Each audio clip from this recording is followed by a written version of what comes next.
Hola, ¿cómo les va? Muy buenas noches. Bueno, y hoy se conoció una resolución del juez Rafecas, al que le había tocado la denuncia de Nisman, que después tomó el fiscal Policita, y había pedido una serie de medidas el fiscal Policita por la denuncia de Nisman contra la presidenta y el canciller por supuestamente encubrir a los responsables del atentado a la AMIA.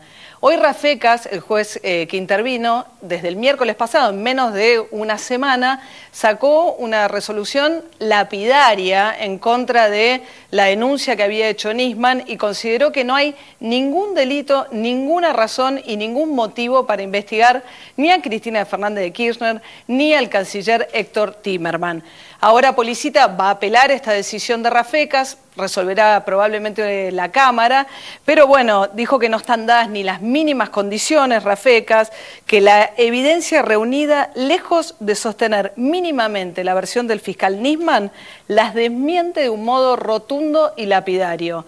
Esto escribió Rafecas. En un ratito vamos a estar aquí hablando con Santiago O'Donnell. Santiago es periodista, autor de ArgenLeaks y de Wikileaks, algunos de los cables más reveladores acerca del trabajo de Nisman con el tema de la AMIA provienen justamente de los libros de Santiago.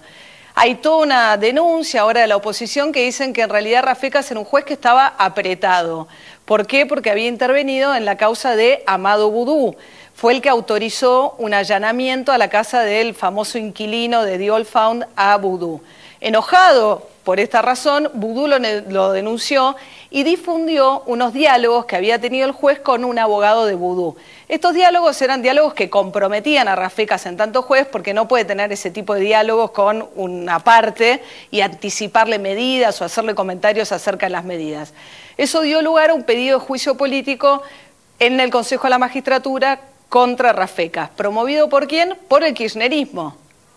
Entonces, ¿qué está diciendo Lilita Carriel, parte de la oposición? Rafecas, para sacarse de encima el juicio político, le entrega esta resolución a la presidenta de la Nación y salva el pellejo. Esa es la lectura que hizo, por ejemplo, Lilita Carrió. Ahora, justo este juez que venía de ser pedido el juicio político por el gobierno nacional, saca esta resolución. En muy pocos días, la podría haber esperado, podría haber demorado, en muy pocos días dijo, no hay ningún delito para investigar. Hoy se conoció también cambios de gabinete por parte de Cristina Fernández de Kirchner, necesidades electorales, me parece que no hay otra lectura de la salida de Jorge Capitanich, que dejó de ser jefe de gabinete, va a pelear por la intendencia en Resistencia, no puede ser gobernador, pues no tiene más reelecciones, y el caudal electoral fuerte en Chaco está en Resistencia, por eso va a dar la pelea ahí. También se va a Mansur a dar la pelea en la provincia de Tucumán, y llega Guado de Pedro a la Secretaría General de la Presidencia. Aníbal vuelve a ser jefe de gabinete, Aníbal Fernández. Es la presidenta también, sobre el final de su mandato, muy recostada otra vez sobre el núcleo duro camporista. Guado de Pedro no es muy conocido, pero es sin lugar a dudas uno de los dirigentes, si no el más importante de la Cámpora, el más cercano a Máximo Kirchner. Estas son algunas de las novedades. Vamos a estar charlando, ya está aquí en nuestros estudios también, Martín Lustó. Faltan 60 días nada más para las internas en la Ciudad de Buenos Aires. Lustó va a estar disputando las elecciones internas con Graciela Ocaña y bueno, estuvieron ayer por supuesto hasta muy tarde votando en el Congreso una serie de leyes que vamos a charlar con él. Les quiero mostrar esto nada más, que es un hecho bochornoso, son algunos segundos de un video que armó Paolo Menghini, el papá de Lucas Menghini, una de las víctimas del accidente, como quieran llamarlo, de Once. El domingo se cumplían 3 años del accidente, hubo un acto importante en Plaza de Mayo y le habían acordado con los jugadores independientes que iban a desplegar una bandera recordando a las víctimas. Fútbol para Todos bochornosamente censuró la bandera y cuando siempre muestra el equipo completo, ahí lo están viendo, contra el Sarmiento de Junín se veía el equipo entero y cuando muestran y enfocan lo que es Independiente, lo cortan para que no se vea la bandera de las víctimas de la tragedia de Once. Hoy Capitanich dijo que bueno, que ellos no son responsables, que es una decisión del jefe de Cámara. Y Paolo Menghini dijo, no vamos a aceptar que le echen la culpa a un jefe de cámaras, bajo qué condiciones trabaja la gente de Fútbol para Todos, que cree que si aparece un cartel hablando de las víctimas de Once, lo que tiene que hacer es impedir que eso se vea en la transmisión de un partido. Bueno, dicho todo esto, 20 segundos, presentamos el programa y ya nos sentamos a charlar con Martín Lustó. Quédense ahí.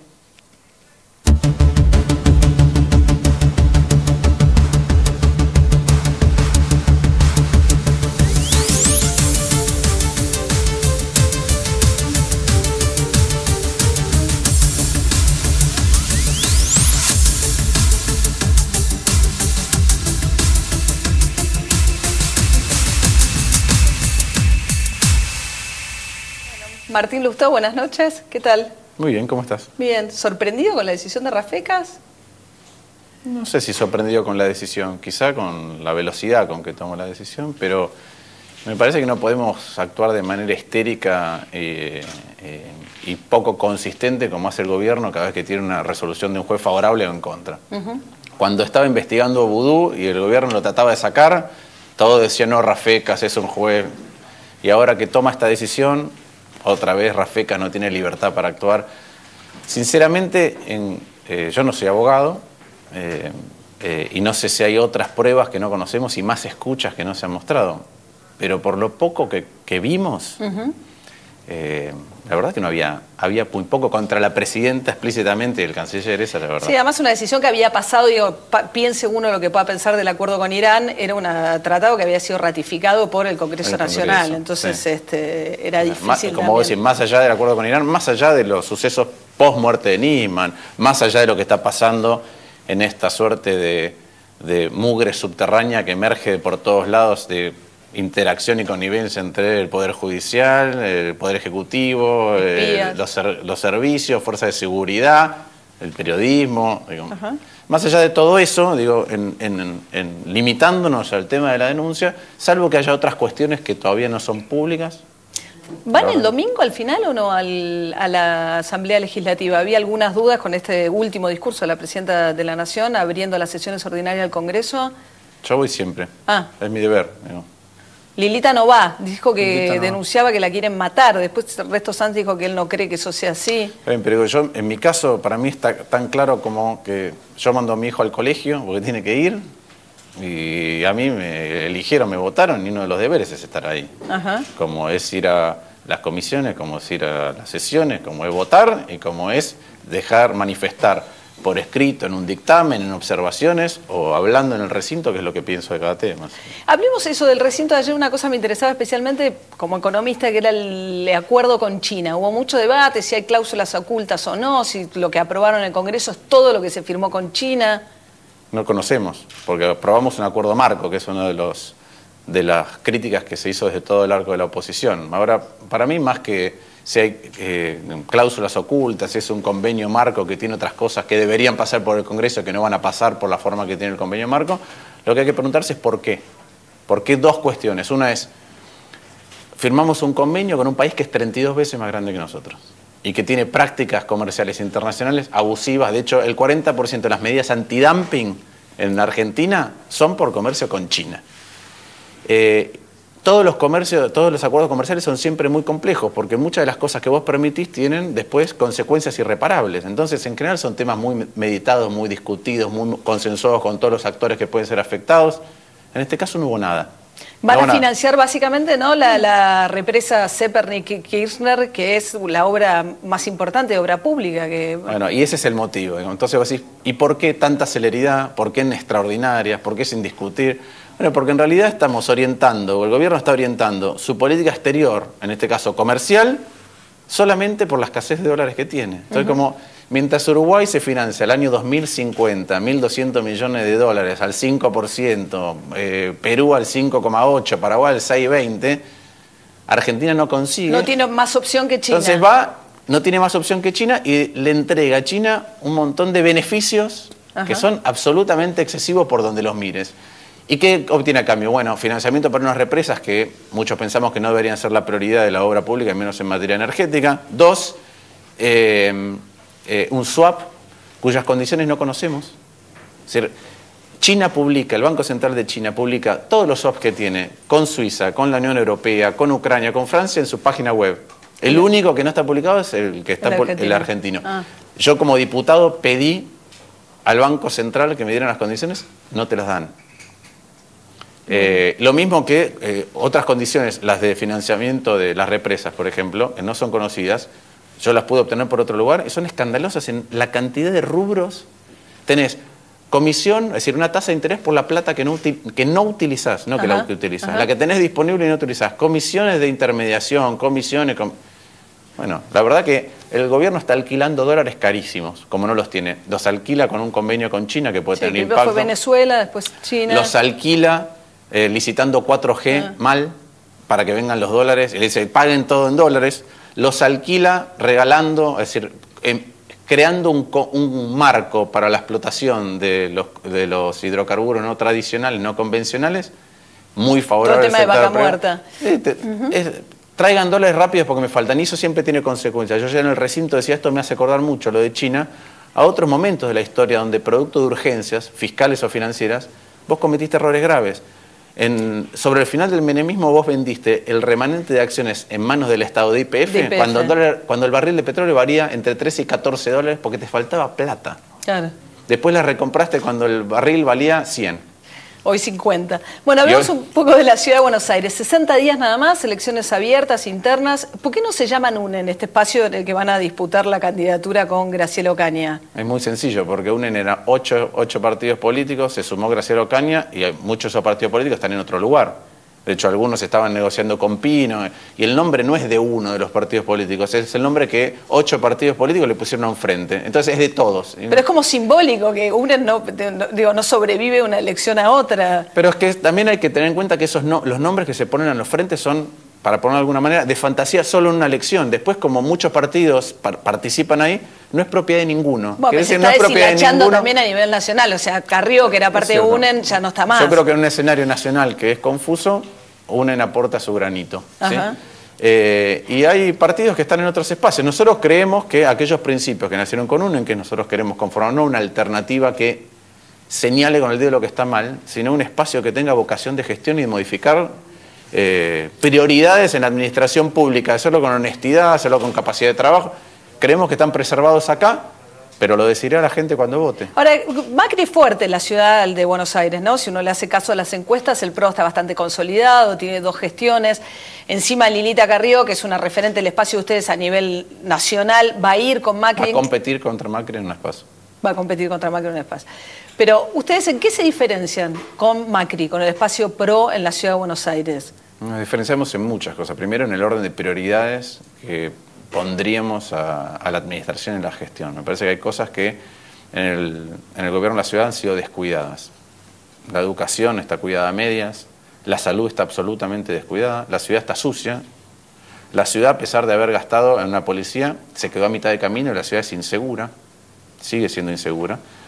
La ciudad tiene, a pesar de tener 2 veces y media más plata por cada uno de nosotros que en el año 2003, a pesar de tener hoy Macri 50% más plata en capacidad de compra, ajustada por inflación, que cuando empezó tiene 1.800 millones de dólares de deuda, es decir, la multiplicó por 5.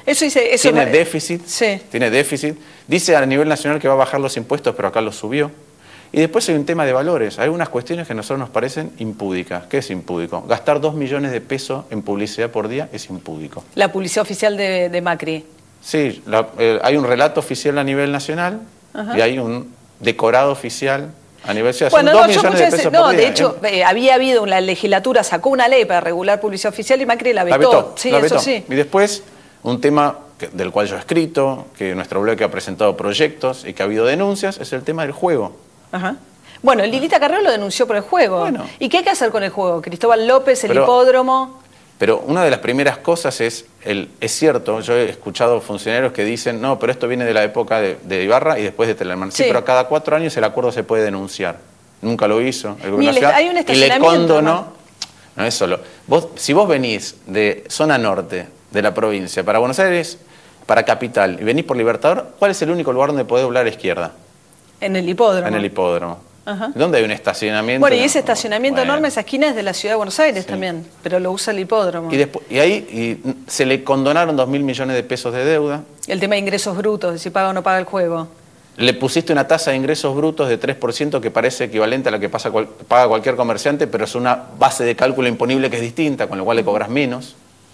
O sea que ese sería uno de los factores. Pero para mí eso es un tema ético-moral, ¿sí? Es de valores, ¿cuánto gastás en publicidad? Es un tema de valores. A mí, por ejemplo, a mí no me gusta ver que la publicidad oficial se utiliza para instalar un candidato a presidente.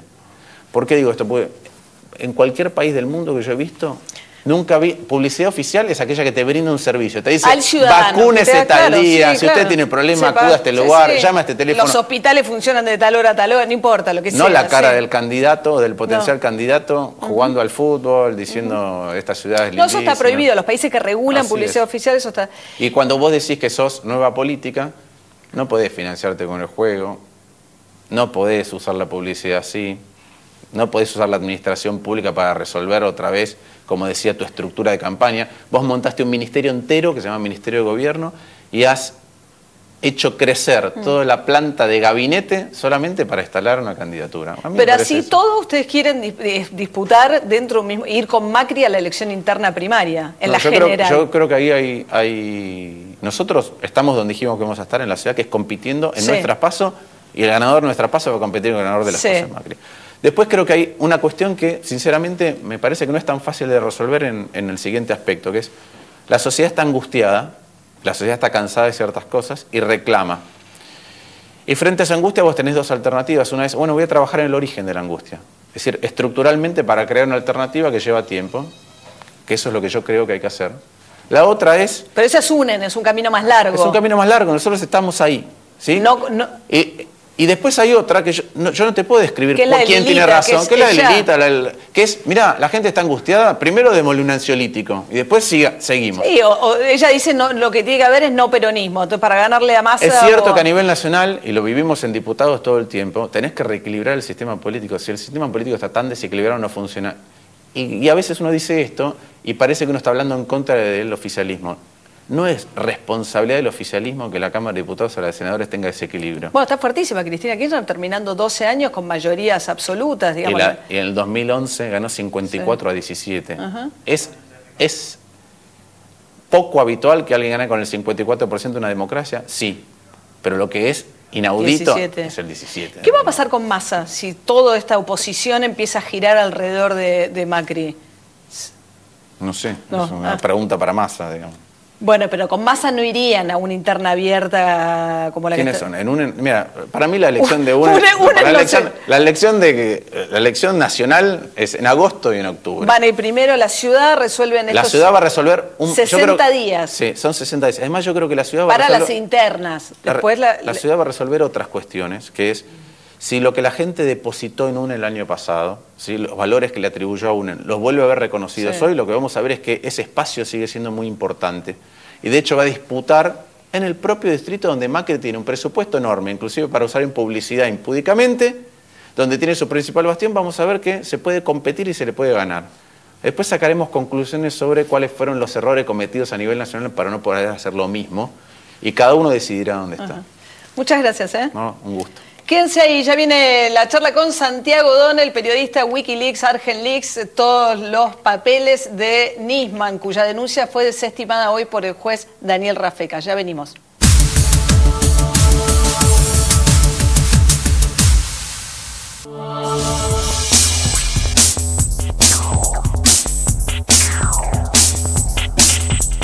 El 99,9% de los bebés juegan en el 100% de los pisos y 9 de cada 10 madres buscan lo mejor para desinfectarlos. Lisoform limpiador líquido para pisos. Limpia y desinfecta en un 99,9% virus, bacterias y hongos aún diluido en agua. Y gracias a su poderosa fórmula rinde hasta 30 litros. Desinfecta lo que no ves, cuida lo que querés. Tengo un antojo por este varón. Este varón no, estos. ¡Mellizos! ¡Doble porción! ¿Y este? No, yo doblé mal por Curuchaga y acá estoy.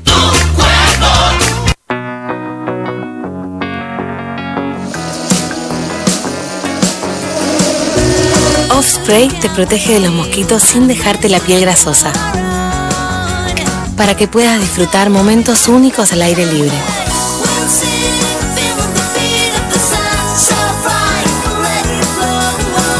Creamos momentos mágicos para tu familia. Fábrica de Momentos Off. La puerta más segura ahora es Más Segura. Única con el revolucionario sistema antientradera. Pentágono, siempre un paso adelante de los ladrones. Por su seguridad y la de su familia, téngala ya. Puertas Pentágono. Más duras que la realidad. Glade sabe que hay espacios que no podés controlar. Por eso los espacios que más disfrutás son aquellos que sentís propios, donde podés relajarte con la frescura de la línea para auto de Glade. Fragancias especialmente diseñadas para tu viaje, inspirado por los mejores momentos de la vida. Glade. Moscardelli, ¿cómo se llamaba su hijo? Lucas. ¿Se porta bien? Es un tesoro el pibe. Además, cuando le digo que le voy a levantar en peso, se pone contento. Salió bien. Moscardelli, ¿para qué ganar 1 si puede ganar 4? ¿No le parece? Por solo 6 pesos, jugás Quiniela Plus y Super Plus. Y además, Plus 9 te da la chance de ganar hasta 4 millones. Lotería de la provincia. Buenos Aires activa como nunca. Gobernación Daniel Scioli.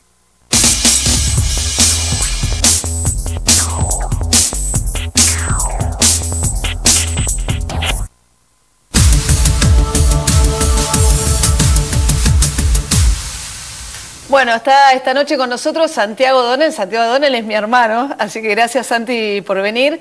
Pero además, bueno, es el periodista que ha estado más consultado todos estos días a partir de la muerte del fiscal Nisman por su trabajo con los Wikileaks, que son los documentos secretos de la Embajada Norteamericana, que él tradujo en 2 libros, convirtió en 2 Argenleaks, que es este que acaba de ser reeditado, está ya entre los más vendidos, incluye los cabres secretos sobre la causa del AMIA y el fiscal Nisman, y Politileaks. ¿Cuáles son los cables secretos? ¿Qué revelan, Santiago, los cables secretos sobre la causa AMIA y el fiscal? Bueno, lo que revelan sobre todo era la relación que tenía el fiscal con la Embajada de Estados Unidos y el interés de la Embajada de Estados Unidos en la causa AMIA. Y lo que muestran los cables es que el fiscal seguía prácticamente órdenes de la embajada en cuanto a quién investigar y quién no investigar, adelantaba sus dictámenes a la embajada, adelantaba los fallos del juez a la embajada, llevaba borradores de resoluciones a la embajada para que se la corrijan y se lo mejoren. ¿Pero esto por qué? ¿Por el interés norteamericano, geopolítico? Digamos, ¿por qué tanto interés de Estados Unidos con la causa AMIA y esta actitud de Nisman? Bueno, parte del interés tiene que ver con el hecho de que Estados Unidos, cuando el gobierno de Néstor Kirchner forma la Fiscalía Especial AMIA, estaba en una campaña para aislar a Irán y para ponerlo dentro de lo que llamaba el presidente Bush el eje del mal y para acusarlo como un país que promovía el terrorismo internacional en todo el mundo. Ahora, el tema... O sea que Estados Unidos tenía un particular interés en que Irán resultara acusado en esta causa. Claro, porque fuera de estos atentados en la Argentina no se conocían muchos ejemplos de atentados terroristas fuera de Medio Oriente atribuidos a Irán. Entonces este tema era muy importante, según los cables, por más que no habían sido juzgados y por más que no habían sido condenados los iraníes, que por lo menos se los mostrara a nivel de la imagen internacional como un país que promovía el terrorismo. Hoy en la resolución que saca Rafecas desestimando, pero además maltrata directamente la denuncia de Nisman, digamos, no es que el juez dijo no veo motivos. No dijo, es un desastre la denuncia. Se mandó un montón de páginas para destrozar la denuncia de Nisman. Y una de las cosas que dice sobre Nisman es que le recuerda que Nisman había sido muy elogioso del apoyo que había recibido el gobierno, digamos, tira todo como que marca esa contradicción que vos has marcado tantas veces, que fue que este gobierno, hasta que Nisman denuncia a la presidenta de la Nación, había apoyado muchísimo el trabajo de Nisman. Bueno, hasta el pacto con Irán, hace 2 años. Hasta el pacto con Irán. Ahí es donde cambia todo. Me parece que es muy interesante 2 cosas, ¿no? Por un lado, lamentablemente, hasta el día de ayer no había ninguna crítica a Rafecas. La mayoría de los periodistas, los políticos de la oposición y demás decían que Rafecas iba a admitir la denuncia y no lo criticaban. Y hoy ya empezaron con que es un títere del gobierno, qué sé yo, lo cual para mí muestra la debilidad de las instituciones, la falta de credibilidad del Poder Judicial, y esto, digamos, lesiona la posibilidad de resolver causas tan importantes y tan complejas como esta y sobre todo como la causa AMIA. Y el otro tema que me parece que es importante es, digamos, a nivel judicial, bueno, este es el primer round, como bien anunciaste, va a haber apelaciones, va a haber nuevos giros y demás, pero coincido con lo que dijo Lustó anteriormente, también no veo que haya habido nunca ninguna prueba ahí, la peinaron todo el mundo, nadie hasta ahora podía... La denuncia de Nisman. La denuncia de Nisman y que después ratificada por Policita de que haya pruebas concretas. Pero ¿por qué es tan vulnerable el gobierno a esta denuncia? Y ahí me parece que tiene que ver el ingrediente político, que es lo que realmente juega y que también tiene que ver con el modus operandi de Nisman desde que agarró la causa AMIA, que es hacer denuncias de alto impacto político, pero no muy sustentadas fundamentada jurídicamente. El gobierno venía, digamos, con el tema buitres, venía levantando el nivel, venía levantando la imagen, qué sé yo. Este tema Nisman al gobierno lo perjudica todo el tiempo. Cuando se habla de Nisman, las viudas de Nisman, la imagen de la presidenta cae y demás. Y esto para mí tiene que ver justamente con el acuerdo con Irán y la manera en que se hizo el acuerdo con Irán. ¿Y cómo maneja la justicia? Claro, una cosa es la denuncia de Nisman y otra cosa es el impacto que la muerte político de Nisman tiene, ¿no? Y eso en un ratito vamos a estar hablando con Gustavo Vera, legislador de la Ciudad de Buenos Aires, que hizo todas las denuncias sobre Estiuso. Ahora de repente, digamos, corrió como un poquito la cortina y detrás de Nisman vemos que estos servicios de inteligencia que convivieron con el poder todos estos años, de repente empiezan a ser denunciados por el propio Poder Ejecutivo. Pero también me parece que hay algo que tiene que ver con el convenio con Irán, cómo se hizo, digamos, de un día para el otro. Esto que implica, primero, en la causa más importante de la historia de Argentina, quizás en la causa del terrorismo de la AMIA, que llevaba más de 20 años de impunidad. De un día para el otro se firma el tratado en menos de una semana, se trata en el Congreso, no hay ningún acuerdo con... Esto para mí un tema tan importante, tendría que haber sido una política de Estado, se tendría que haber debatido, tendría que haber habido un acuerdo muy grande, bueno, tendría que haber un debate. La ley de medios tuvo años debatiéndose por todo el país, yendo al interior, convocando a gente especializada. Acá en 2 días, pum, pum, pum, listo, firmamos el acuerdo con Irán. Y eso me parece que lo dejó al gobierno muy vulnerable, y lógicamente mucha gente se pregunta qué hay detrás de esto, qué se está escondiendo, un poco como lo de China, y entonces me parece que esto lo hace el gobierno vulnerable. Entonces viene una denuncia, por más vacía que sea, y ya provoca daño, como decía la propia presidenta, con la metáfora de batalla naval, averiada, tocada. Ella misma reconoce que estos temas a ella la perjudican. Entonces, bueno, viste que Aníbal Fernández llegó a decir que Nisman es un cadáver que le tiró Estiuso a la presidenta directamente. Y el daño político me parece que está porque las cosas políticamente por ahí no se hicieron bien. El daño judicial no está porque me parece que no hay pruebas judiciales. No, yo creo que judicialmente la causa complicada para la presidenta es la causa de su enriquecimiento personal, o sea, la causa de Bonadío. Que expliquen cómo ellos llegan al poder con 12 propiedades chiquititas, de muchas propiedades, no sé si 20 y pico propiedades, tenían departamentos en Río Gallegos y se van con una flota de hoteles. Y en ese salto se explica por alquileres sucesivos de quien convierte en ellos, en ese mismo periodo, en el principal contratista de obra pública. Ahí hay investigaciones de la Nata, de Wiñaski y sobre todo de Alconada Amón, que son muy serias y que ahí sí hay pruebas fuertes que ameritan la investigación que está teniendo. Si bien el gobierno piensa ahora, ¿cómo puede ser que hay como una ofensiva judicial? Yo pienso que es al revés. ¿Cómo hizo el gobierno y con Estiuso y elementos por el estilo de estar atajando los penales durante estos 9 años? Tendría que la justicia haber avanzado antes en estos temas. Y un poco lo que revela lo de Nisman también, Santiago, y la relación con la Embajada de Todos, la relación con los espías, ¿no? Y qué rol juega la Secretaría de Inteligencia y han jugado sin control estos espías en cómo los usa los famosos carpetazos y contracarpetazos. Yo me acuerdo que lo primero que escribí de este tema, poco antes de que tuviéramos la noticia de la muerte de Nisman, yo dije, esto me huele un carpetazo de Estiuso y de Nisman en contra del gobierno, como tantas veces este gobierno usó a Estiuso para tirarle carpetazos a Enrique Olivera o a de Narváez o hasta el propio Vudú. Digamos, porque también se usaba Estiuso y los servicios de inteligencia para las internas del gobierno, que Máximo por acá, que Vudú por esto, que Aníbal Fernández, que el otro, o sea, también, y tampoco es una práctica nueva, pero sí, me parece que está saliendo todo este pus y obviamente esto afecta las chances de Cristina de nombrar un candidato fuerte y bueno, todo lo que sabemos. Ahora, qué loco, ¿no? Como estos cables, que ¿son de qué año los cables de la Embajada Norteamericana? Y van desde el 2004 al 2010.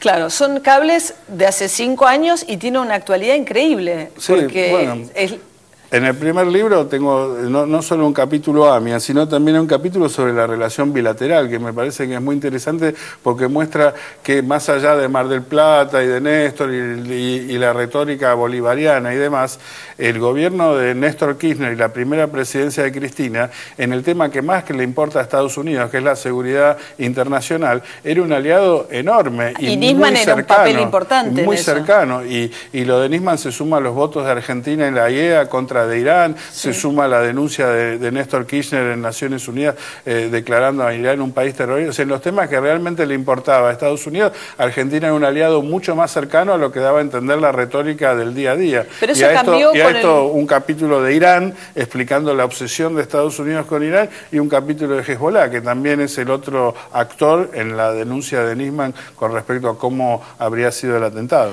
Ahora, te aprovecho como analista de temas internacionales. Ya el último mandato de Cristina Kirchner y con lo que está pasando en Venezuela ahora, estaba Amnesty Internacional, hay un montón de organismos de derechos humanos denunciando muy seriamente lo que pasa con el gobierno de Maduro. Mataron a un chico de 14 años la policía.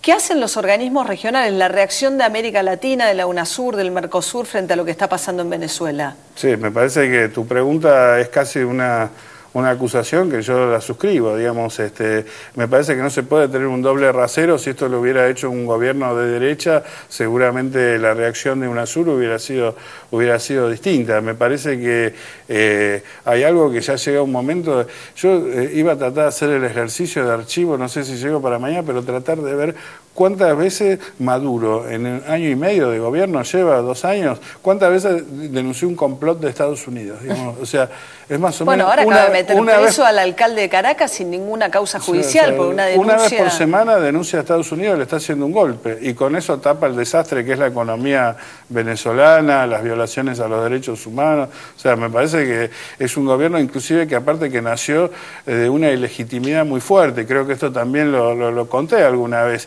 y ahora están saliendo pruebas o por lo menos denuncias de gente que dice que una persona muy cercana a Maduro contando cómo no habría firmado los documentos Chávez cuando supuestamente tendría que haberlo firmado, y con la anuencia de la familia de cómo fue todo ese periodo hasta que falsificó todos los actos de gobierno que hacía del último tiempo, cuando él ya estaba muy enfermo. Me parece ahí que también la Constitución claramente decía que tenía que asumir Diosdado Cabello. Había un montón de cosas que digamos, tiene que ver con la legitimidad del gobierno, que me parece que ahora también le dañan a Maduro y su capacidad de acción. Bueno, Santiago Donel, autor de ArgenLeaks, que estaba agotado, que acaban de reeditarlo, incluye los cables secretos. Este también lo acaban de reeditar. Y este también, Politileaks, que lo nueva acaban. edición. Son los cables que Wikileaks reveló de la embajada norteamericana, en este caso los que enviaban los embajadores y secretarios de la embajada norteamericana acá en la Argentina a sus jefes en Estados Unidos, revelados por la filtración masiva de Wikileaks. Y una relación muy cercana de Nisman con la embajada, o sea, era la persona con la que la embajada trataba el tema AMIA. Nisman. Al juez lo tenía medio como según el cable era medio tonto, medio inoperante. El tipo clave para ellos era Nisman. Gracias, Santiago. Gracias a vos. Quédense ahí que ya venimos con Gustavo Vera, vamos a hablar de las denuncias contra Estiuso. Él fue el primero que tomó las denuncias de enriquecimiento ilícito, ahora las tomó el gobierno, Parrilli, las que había presentado Gustavo Vera. Está también con nosotros Nicolás del Caño, de la izquierda. Vienen de hacer una elección extraordinaria, él como candidato en las primarias en la provincia de Mendoza. Vamos a charlar también un poco de la visión de la izquierda con todo esto que está pasando. Ya venimos, no se vayan.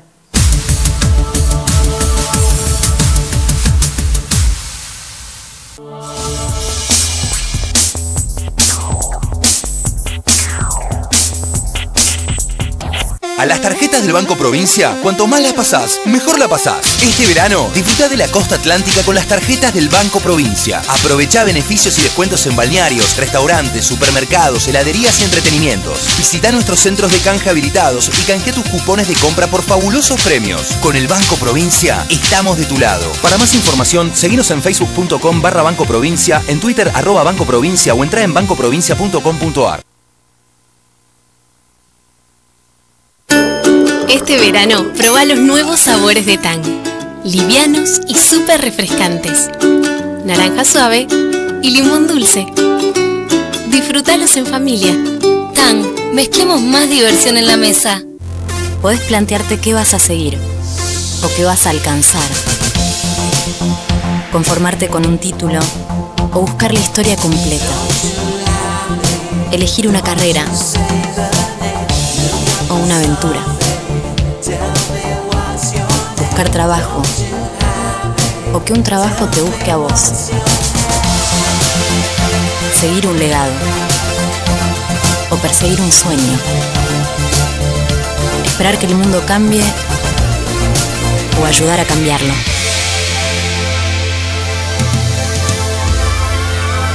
Podés preguntarte si hay futuro o hacerlo. Elegí una carrera que te cambia la vida. A vos y a muchos más. Las carreras de la Tierra te dan la posibilidad de hacer algo por tu futuro y por el de todos. Fundación YPF. Informate más en www.fundacionypf.org. ¿Juráis proteger la paz y la libertad común? ¡Sí, juro!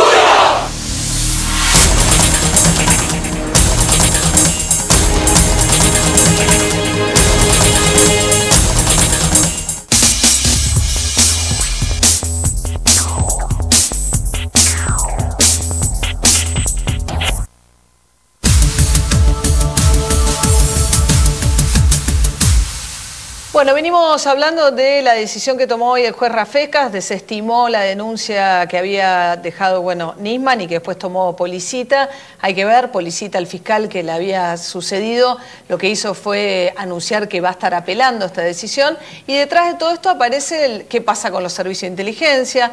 ¿Quién es Estiuso? ¿Quién fue Estiuso todos estos años? Ayer el Congreso Nacional, finalmente la Cámara de Diputados, sancionó la modificación de la nueva agencia de inteligencia que va a reemplazar a la Secretaría. Está con nosotros Gustavo Vera, que fue el primer denunciante de lo de Estiuso. Buenas noches. ¿Qué tal? Buenas noches. Y Nicolás del Caño, diputado del partido... de los trabajadores socialistas y del Frente de Izquierda. Ahí está, PTS y Frente de Izquierda. Tengo miedo de meter la pata con las siglas. Bueno, Gustavo, ¿cuál fue la denuncia contra Estiuso que ahora tomó Parrilli y el Poder Ejecutivo Nacional en parte? Hay dos denuncias, una por contrabando y otra de lavado de dinero, ¿no? Nosotros ya teníamos denuncias desde el año 2012 sobre relaciones de la Secretaría de Inteligencia con la red de trata de Martins.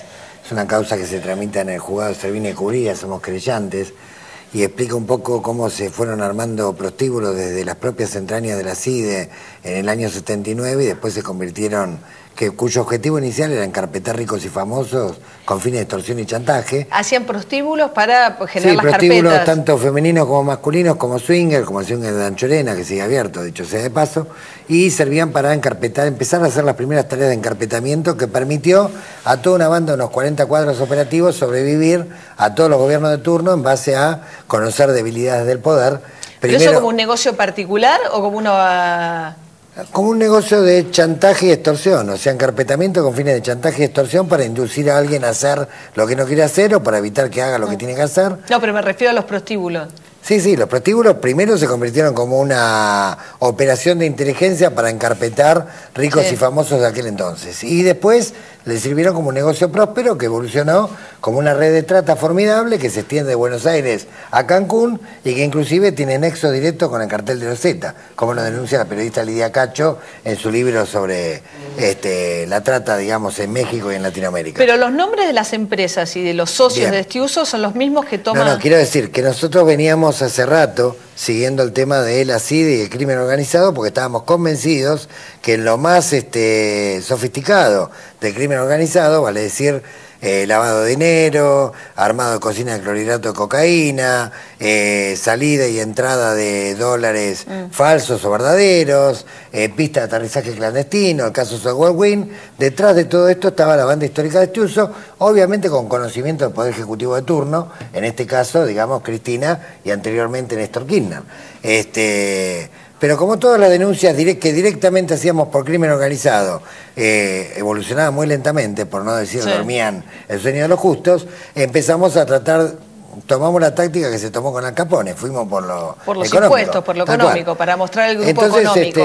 Varios, Santiago, entre otros, muchos periodistas venían hablando hace bastante tiempo de una empresa, American Tape, que fue creada un mes antes del atentado en AMIA, 18 de junio del 94, y cuyos fundadores fueron Estiuso y Horacio Germán García, su alter ego, digamos, en todos los negocios, que si vos lo ves en Gnosis tiene movimientos millonarios en algunos años, hay momentos donde parece que es absolutamente inactiva, por ejemplo, los 2 últimos meses antes de que se fuera Estiuso había un movimiento de 141 millones de pesos, y de ahí empezamos a descubrir un entramado de un centenar de empresas. Vinculadas a los agentes. Vinculadas a directivos operativos de la CIDE, entre los que estaba, los más importantes es Saller, Alejandro Waldo Patricio, que era el director operativo de Ezeiza. Es un nombre que tenés que recordar porque a través de Patricio en Ezeiza y de Bogado en la aduana es donde se manejaba el círculo fino de la relación del Estado con el crimen organizado. Bueno, y ahí está también la denuncia en los 94.000 kilos que denunció sí, ahora que no Parrilli. Solamente PlayStation, que dijo que trajo Estiuso supuestamente para operaciones de inteligencia. Había precursores químicos, el tráfico de efedrina, bueno, había un montón de cuestiones. Sin control, una importación en la que están denunciados agentes de la aduana también.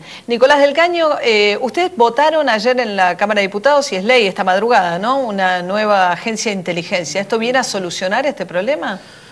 Bueno, claramente para nosotros no, ya que esta nueva Agencia Federal de Inteligencia lo que hace es mantener intacto todo este andamiaje de inteligencia, no solamente la Secretaría de Inteligencia, que como bien mencionaba Santiago O'Donnell recién, este método de los carpetazos que se utilizaban entre los distintos sectores del poder político, su entramado con el poder judicial y estos servicios de inteligencia, sino también lo que han hecho durante todos estos años de espionaje y persecución a las organizaciones populares, de trabajadores y la izquierda.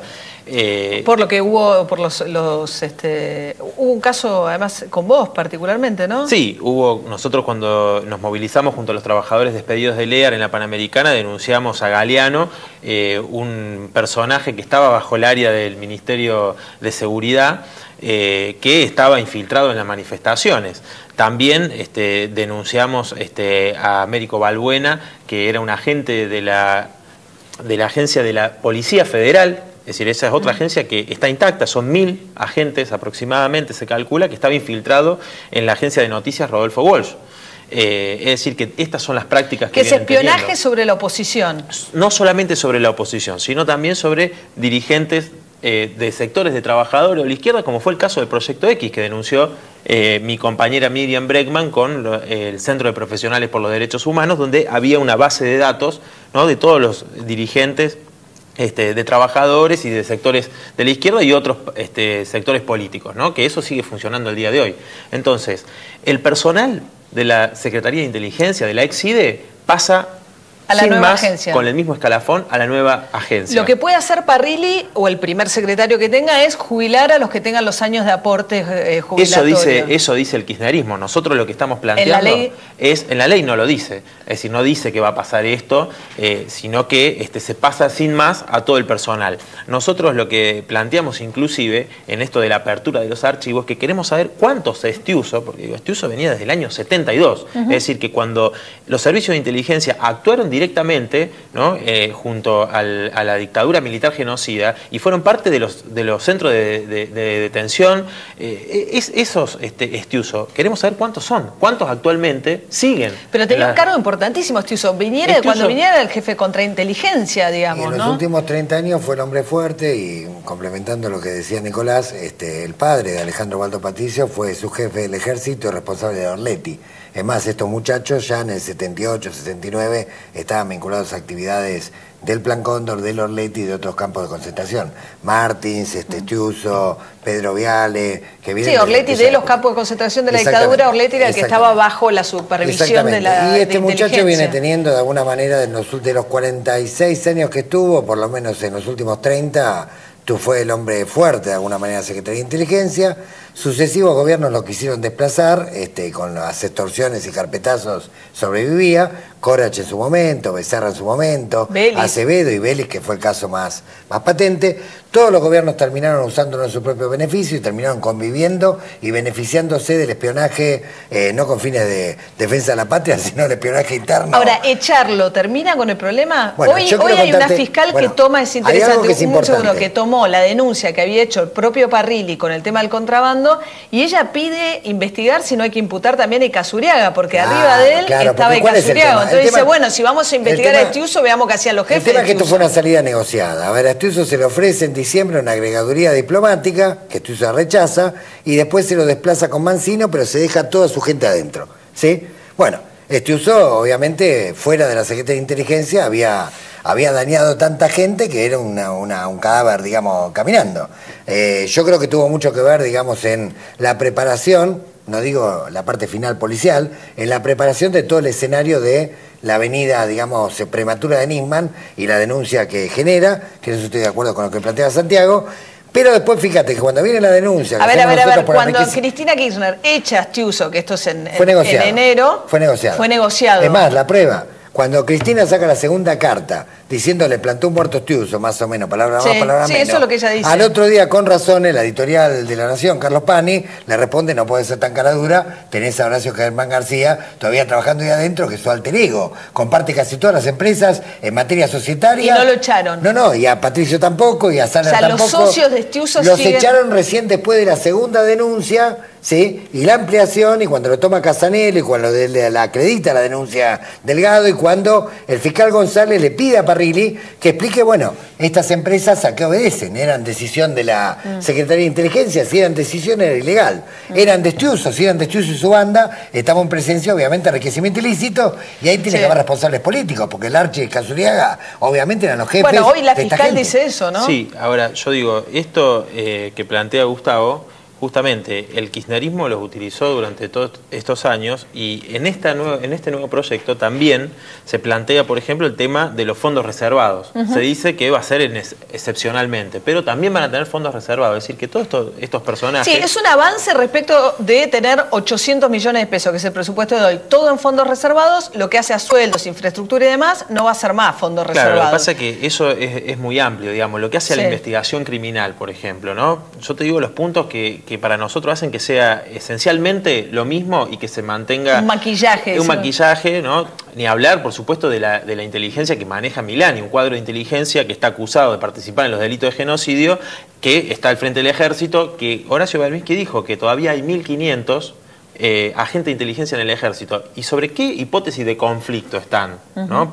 ¿Para qué están? Nosotros pedimos los nombres de todos ellos y saber cuántos vienen de la dictadura. Es decir, ¿esto para qué existe? Y lo que hace al tema de la Secretaría de Inteligencia, por ejemplo, se dice, para la investigación criminal, para poder hacer escuchas, etcétera, se dice que un juez va a tener que dar la orden en una causa específica que tenga suficiente fundamentación. Porque ahora actúan, y lo de Nisman mostró un poco también la relación de Stiuso con la causa Nisman, que los agentes de inteligencia se movían detrás de la causa y que eran capaces de manipularlas en las sombras, porque además están amparados en el secreto. Pero esto, María, yo lo que te quería terminar de decir, es decir, que esto, el partido judicial golpista que denuncia, por supuesto, los jueces y los fiscales son una casta que nadie vota, que no pagan impuesto a la ganancia, que ganan 10, 15 veces más que cualquier trabajador. Está pensado así.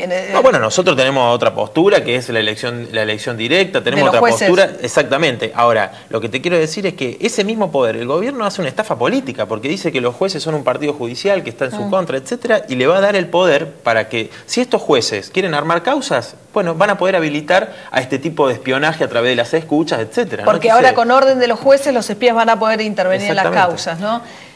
Sí, de cualquier manera que el sistema de OJ, de escuchas judiciales, esté en manos de una sola persona, me parece que es una aberración. Lo sacan de la Secretaría de Inteligencia y va a la Procuración General a cargo, que es la jefa de los fiscales. Bueno, la jefa sea Gil Carbó, sea el día de mañana Carrió, sea Labaña.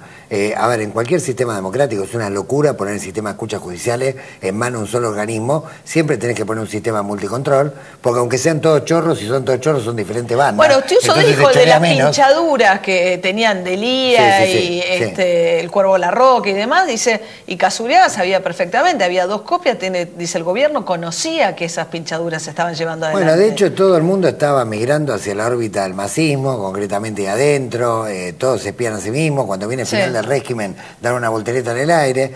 Acá lo más importante, me parece, digo, para sacar el limpio, y creo que en este contexto la carta que generó tanta polémica de Francisco no vino de casualidad, porque vos fijate que mientras... Bueno, vamos a hablar de eso un segundo, porque así pero aclaramos. Fíjate la relación que tiene el crimen organizado con la crisis de los servicios de inteligencia. Por ejemplo, lo desplazan a Stiuso con Mancino y 2 días después aparece muerto de un tiro un empresario, Benedict, ¿sí?, que importaba presuntamente dólares falsos que provenían de Perú, ¿sí?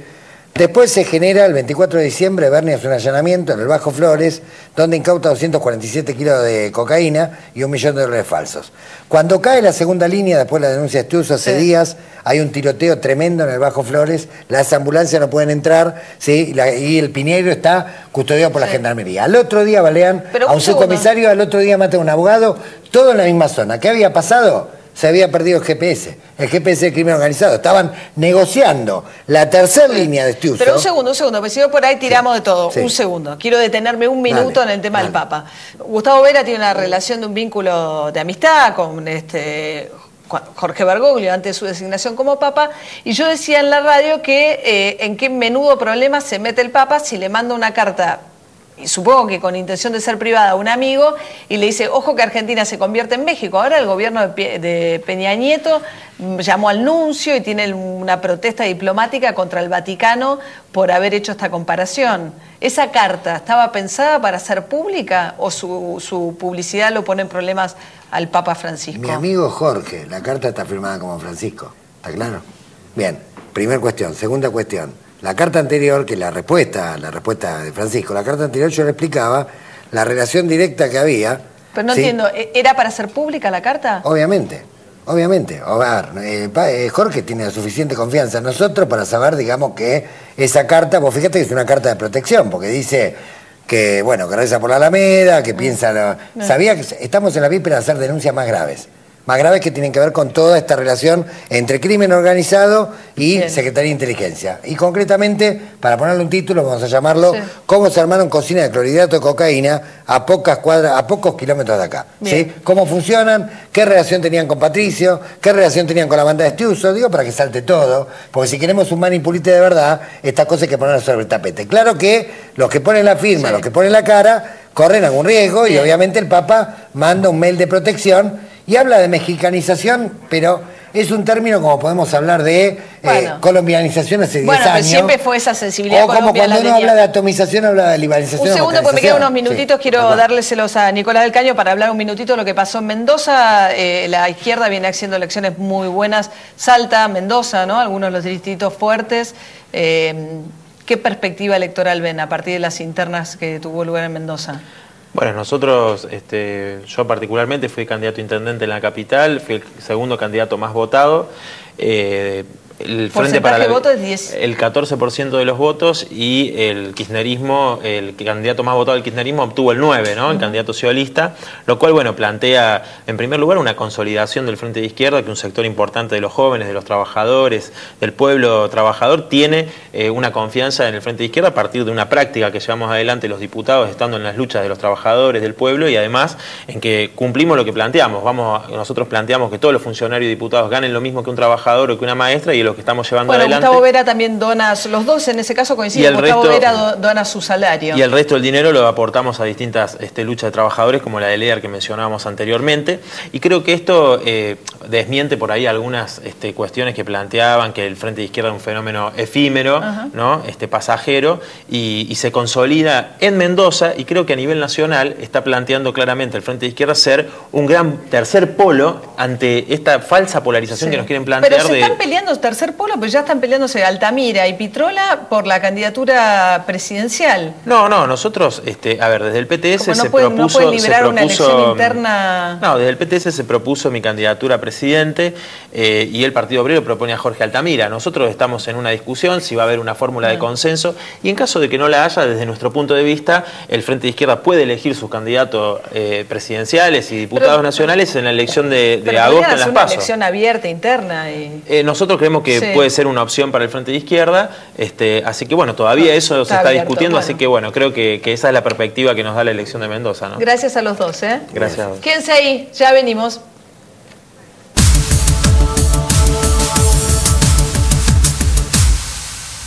Toto Bingo no se toma vacaciones. Pozo millonario más de 2.800.000. Ganá 200.000 asegurados. Premio 0 aciertos y premio con el número de billete. Toto Bingo, un verano para ganar, ganar o ganar. Ahora la boleta de Arba también te llega por mail. Sumate a boleta electrónica en www.arba.gov.ar y olvídate de las boletas que no llegan, de las colas y de pagar intereses porque se te perdió. Buenos Aires activa como nunca. Gobernación Daniel Scioli y Arba. IRSA Propiedades Comerciales trabaja para mejorar la calidad de vida de los argentinos. Sus shopping centers son escenario habitual de acciones de decenas de ONGs y entidades benéficas. Colaborar con la comunidad es el pilar de nuestra política de responsabilidad social empresaria. IRSA Propiedades Comerciales, líder en el negocio inmobiliario. Este verano no te pierdas Buenos Aires Playa, gratis de martes a domingo en Parque de los Niños y Parque Indoamericano. En la ciudad, todos los días hay algo para que disfrutes cerca, gratis y al aire libre. Buenos Aires Ciudad. En todo estás vos.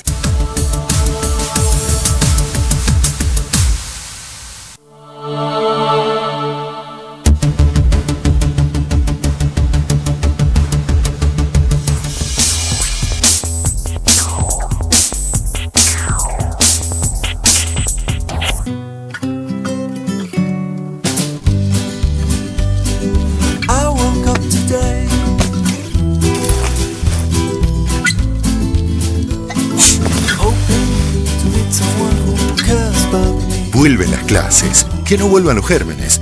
Usa Lisoform todos los días en mochilas, útiles y todo lo que tu hijo lleva al colegio, eliminando el 99,9% de virus y bacterias. Lisoform, desinfecta lo que no ves, cuida a los que querés. Tengo un antojo por este varón. Este varón no, estos. ¡Mellizos! Tu cuerpo pide pasta. ¡Doble porción! Tu cuerpo. ¿Y este? No, yo doblé mal por Guruchaga y acá estoy. Tu cuerpo. Antes, las personas se sacrificaban para tener sus pisos impecables. Había que limpiarlos, lustrarlos, perfumarlos. Horas y horas dedicadas a una misma tarea: limpiar. Hasta que un día todo cambió. Porque nuevo Blem 3 en 1 limpia, da brillo y perfuma en un solo paso. Nuevo Blem 3 en 1. Ninguna espalda volverá a sufrir. Día presenta más de 1000 productos marca Día para ahorrar. Solo por este jueves, 3x2 en pastas frescas. El viernes pollo solo 13,49 el kilo. Y solo por este sábado, 3x2 en vinos de todas las marcas. Supermercados Día. Si pagas más, es porque querés. Venite a Día. Moscardelli, ¿cómo se llamaba su hijo? Lucas. ¿Se porta bien? Es un tesoro el pibe. Además, cuando le digo que le voy a levantar en peso, se pone contento. Salió bien. Moscardelli, ¿para qué ganar uno si puede ganar 4? ¿No le parece? Por solo 6 pesos, jugás Quiniela Plus y Super Plus. Y además, Plus 9 te da la chance de ganar hasta 4 millones. Lotería de la provincia.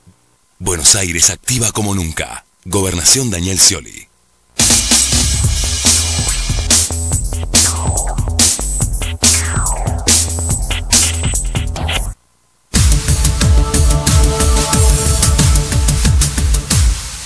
Bueno, este domingo es la última presentación de la Presidenta de la Nación ante la Asamblea Legislativa, 1 de marzo, apertura de sesiones ordinarias. Hay una gran convocatoria de sectores kirchneristas, un poco queriendo retomar la calle también, con una contramarcha después de, en respuesta al 18F, aquella marcha en la Ciudad de Buenos Aires por el primer aniversario, el primer mes que se cumplía de la muerte de Nisman. ¿Hay algún planteo respecto de la oposición, si van a estar o no presentes? Nos decía Lustó que sí van a ir porque Lilita Carrió había denunciado un plan para matarla, decía que su vida corría peligro y que entonces, y denunció que había un autogolpe en marcha y que no tenía previsto entonces ir a asistir a la Asamblea Legislativa del domingo. El hecho de que sea la última también, vamos a ver, la presidenta suele hacer más un balance y defensa de su gestión política que aquello para lo cual está pensado ese momento que tiene que ver con las prioridades legislativas del año. Así que este domingo entonces mucha movilización kirchnerista intentando un poco recuperarse también del golpe que significó a la imagen y a las encuestas la muerte de Nisman, la denuncia de Nisman, y un poco se le abre también el camino a partir de la decisión que se conoció hoy del juez Daniel Rafecas, que rechazó en términos muy duros y muy críticos, señalando fundamentalmente que le pareció insustancial la presentación de Nisman y la rechazó. Ni siquiera va a tomar las medidas de prueba que había pedido el fiscal Policita, que es el fiscal que siguió a Estiuso. Policita apelará, vamos a ver qué dice la Cámara, pero ya muchos de los argumentos del gobierno en contra de la denuncia de Nisman están reflejados en la decisión que hoy dio a conocer el juez Daniel Rafecas. Nosotros nos reencontramos, no se olviden, el jueves que viene aquí por 50 minutos en Canal 26 a las 10 de la noche.